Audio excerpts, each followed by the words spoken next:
Some trucks were more than just machines, they were icons.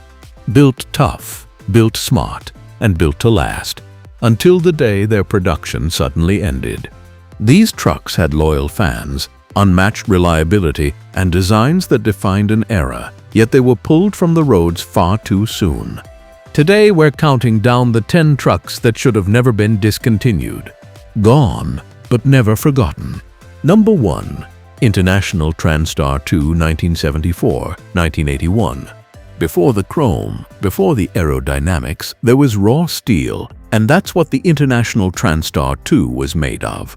Introduced in 1974, this truck wasn't designed for comfort, it was designed to dominate the highway. With its flat-nose cabover engine (COE) design, it gave drivers maximum trailer length and unmatched visibility, making it a favorite among long-haul professionals who valued function over flash. Under the cab, the Transtar 2 offered serious power. Detroit diesel 8-VAP 71s, Cummins big cams, and even the mighty Caterpillar 3406. These engines didn't whisper, they growled. Every gear change was a conversation between man and machine, loud, mechanical, and honest. Truckers loved the Transtar for one reason: dependability.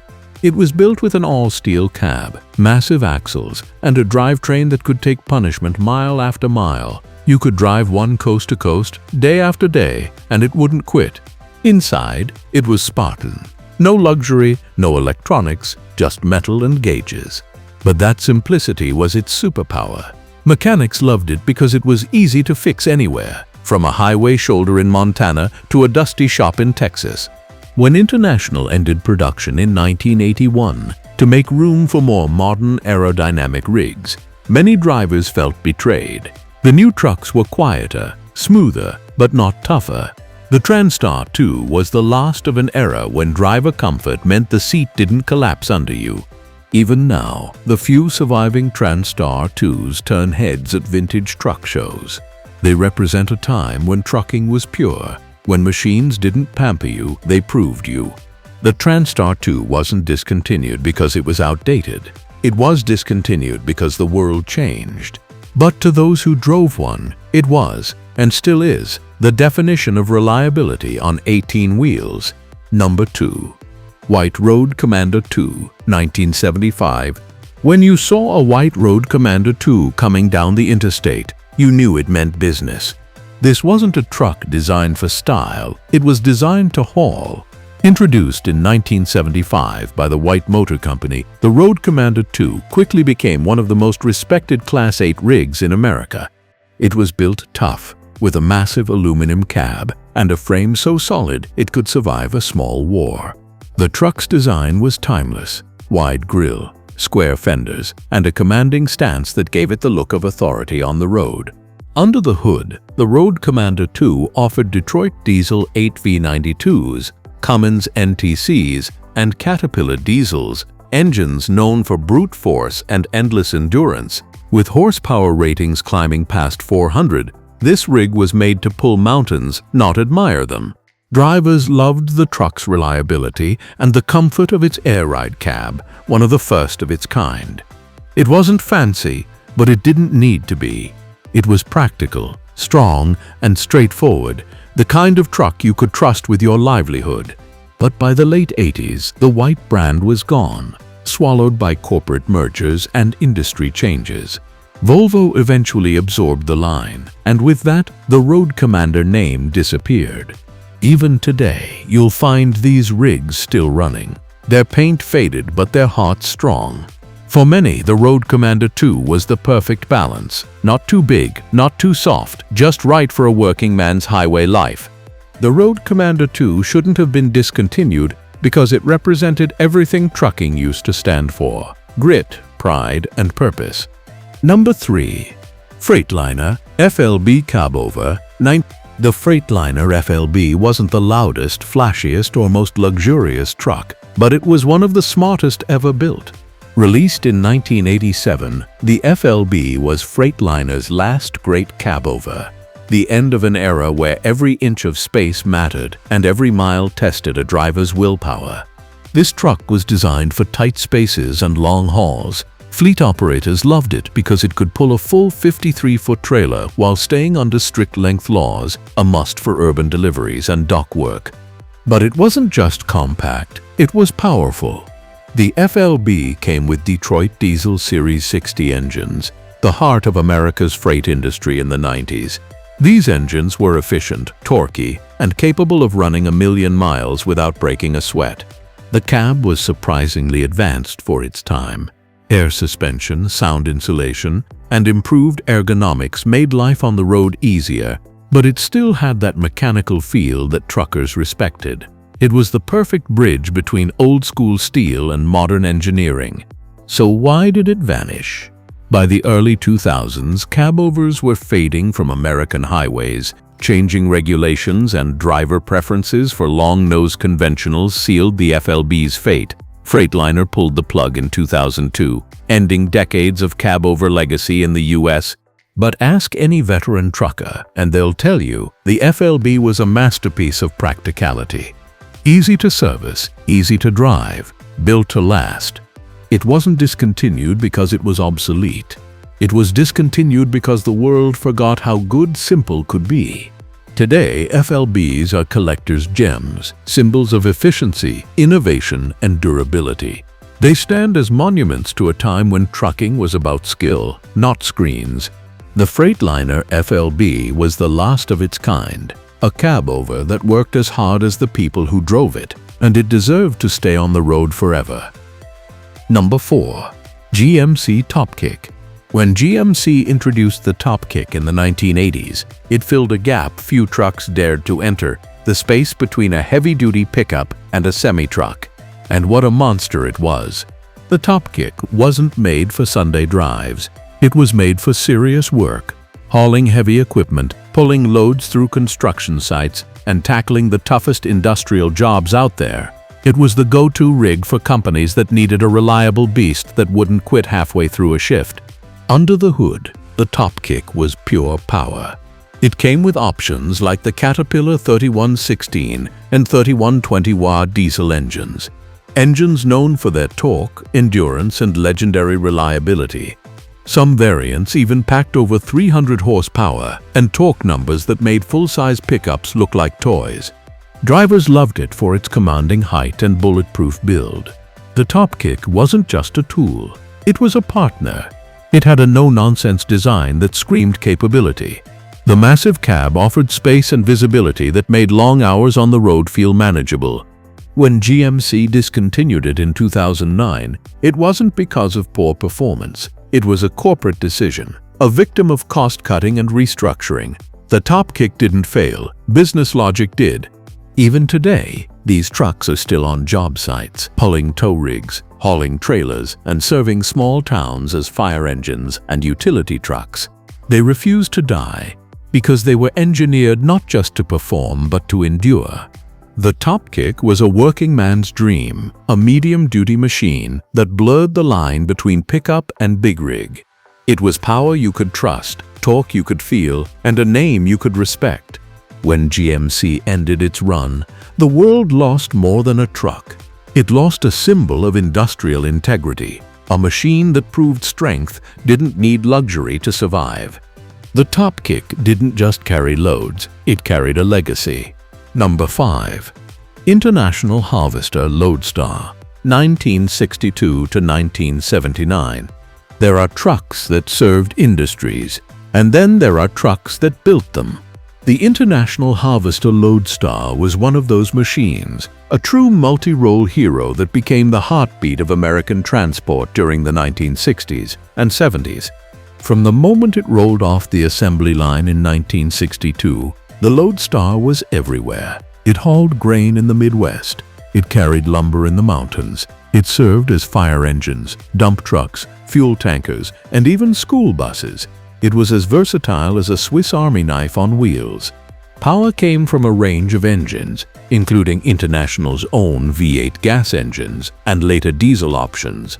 None of them were flashy, but all of them were dependable. The Loadstar wasn't built to impress, it was built to endure abuse. Its frame was over-engineered, its body made of heavy steel, and its mechanics simple enough that any small-town mechanic could fix it with basic tools. Drivers loved it for its rugged reliability, fleet owners loved it for its low maintenance costs, and farmers, they practically worshipped it because it could handle harvest seasons year after year without complaint. When International discontinued the Loadstar in 1979, replacing it with the S-Series, it marked the end of an era. The new trucks were good, but they were modern, cleaner, lighter, less old school. Something about the Loadstar's personality, that raw workman's charm, was gone. Even today, you'll still see old Loadstars rumbling across rural America. Their faded red paint and square hoods are reminders of a time when trucks were tools, not toys. The Loadstar was the kind of machine that did everything and did it with pride. Its discontinuation wasn't just the end of a model. It was the closing of a chapter in American industry, one that will never be written again. If there ever was a truck that earned the right to live forever, it was the International Loadstar. Number 6. Mack R model, 1965 to 2005. Every legend has a face. And for nearly 40 years, that face was the Mack R model, the bulldog of the highways, the truck that built cities, carried steel and conquered job sites across America. First introduced in 1965, the R model quickly became an icon. It wasn't sleek, it wasn't modern, but it was pure muscle with Mack's own E6 and later E7 engines powering it through decades of work. The sound of those inline sixes was unmistakable, a deep mechanical growl that echoed across construction zones and gravel pits. Everything about the R model screamed toughness. Its cab was compact, but built like a fortress. Its frame could carry tons upon tons of weight without bending. Its transmission, the famous Mack-a-Torque, was mechanical perfection, giving drivers complete control of the beast beneath them. The R model didn't care about luxury. Air conditioning, optional. Comfort, minimal. But reliability, unquestionable. It was the truck you could trust when the job was dirty, long, and dangerous. From hauling cement in New York to dragging logs in Oregon, the Mack R became the backbone of American industry. It didn't just serve, it defined the working class identity. When production ended in 2005, it wasn't because people stopped loving it. It was because regulations and modernization forced its retirement. The world had changed, but the Mack R hadn't, and that's what made it timeless. Even now, nearly 2 decades later, thousands of R models are still in service. Many have crossed 1 million miles. Some have crossed 2. Because when you build something right, you don't need to replace it, you just keep running it. The Mack R model wasn't just a truck, it was a brotherhood on wheels. A bulldog with an iron heart, gone from the assembly line but never forgotten on the open road. Number 7. Ford LTL 9000. The Ford LTL 9000 is one of those trucks that made you stop and stare. Big, bold, chrome everywhere. It looked like power personified, and it had the muscle to back it up. Released in the mid-1970s, the LTL 9000 was Ford's answer to the heavy hitters, Peterbilt, Kenworth, Mack. It was their shot at the long-haul throne, and for a time, it absolutely owned the highway. Under that long hood was pure diesel fury. Ford offered big Cummins and Caterpillar engines capable of serious hauling power. These weren't engines built for show, they were built for work. You could hook a full trailer behind it, hit the interstate, and cross 3 states without breaking a sweat. But it wasn't just power that made the LTL 9000 special. It was personality. The cab was spacious and beautifully designed for its era. The chrome grille and twin stacks made it one of the best-looking rigs on the road. For many independent truckers, owning one was a badge of honor, a statement that said, "I'm not just driving freight, I'm driving pride." When Ford sold its heavy truck division to Freightliner in 1995, the LTL 9000 vanished. Just like that, a chapter of American trucking history closed. Ford walked away from the big rig business and something was lost forever. Even today, old-timers still talk about it with reverence.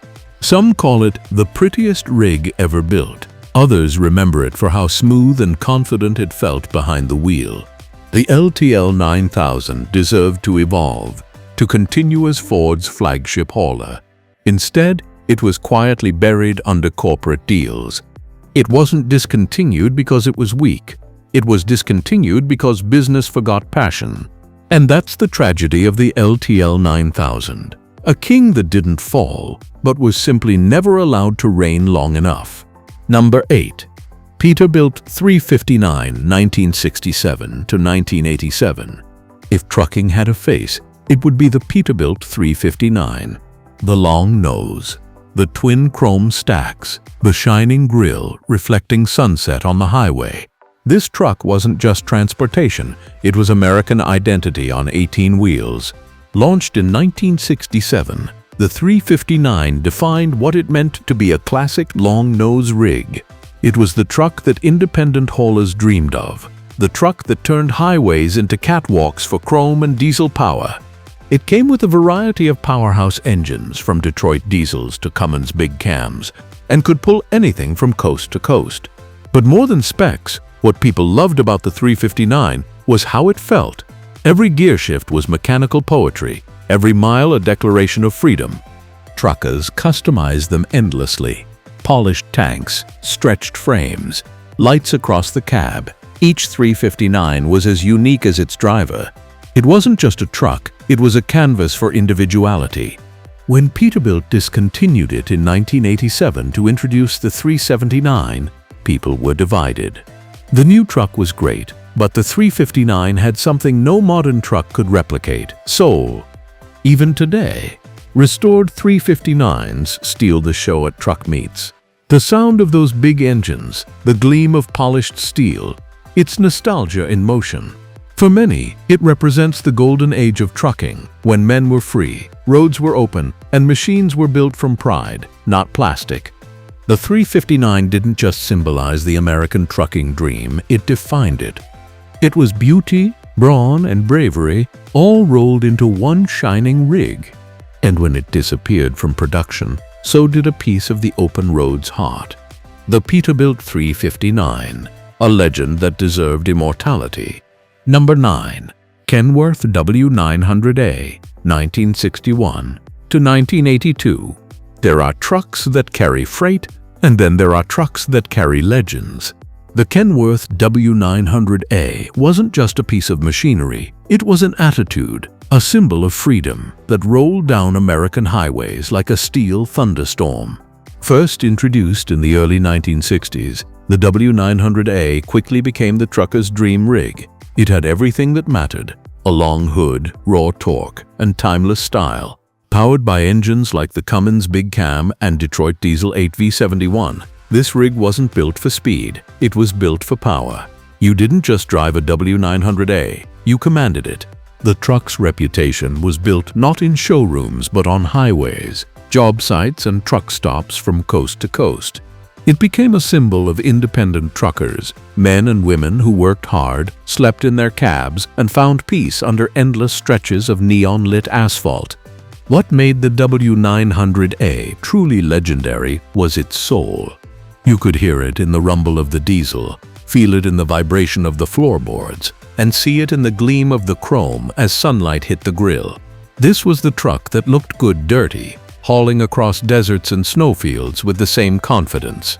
When Kenworth introduced the W900B in 1982, it brought modernization, new aerodynamics, cleaner lines, improved comfort. But for many, something sacred was lost. The W900A had a raw mechanical honesty that newer models couldn't imitate. It was the last of the pure Kenworths, a truck built before the age of computers and regulations. Even today, thousands of W900As still roam the roads, restored, modified, and loved by collectors who understand what this truck meant. It was the embodiment of the American trucking dream: freedom, pride, and power on 18 wheels. The Kenworth W900A wasn't discontinued because it failed, it was discontinued because perfection doesn't need an upgrade. And in every sense of the word, the W900A was perfection on the open road. Number 10. Diamond Rio Raider. If there's one name that deserves more recognition in trucking history, it's Diamond Rio. And no model captured the spirit of this small but mighty brand better than the Diamond Rio Raider, a truck that was built by craftsmen, not corporations. Born from the 1967 merger of Diamond T and REO Motor Company, the Raider was hand-built in limited numbers, making it one of the most underrated heavy-duty trucks of its era. Each unit was a masterpiece of engineering precision and customization. No two Raiders were exactly alike, and that's what made them special.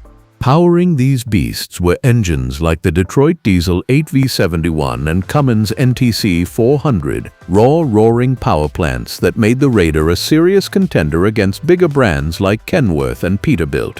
The Raider could haul anything, anywhere. It wasn't the flashiest, but it was as tough as nails, the kind of truck that could outlive its company.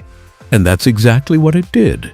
Even after Diamond Rio went bankrupt in the mid-1970s, the Raider continued in limited production through independent ownership until it survived economic recessions, industry shifts, and corporate collapses because truckers loved it too much to let it die. The Raider's design was timeless, boxy, proud, and purposeful. Its heavy frame, smooth handling, and wide stance made it a favorite among long-haul veterans. It had heart, and it showed. Today, spotting a Diamond Rio Raider is like seeing a ghost from the golden age of trucking.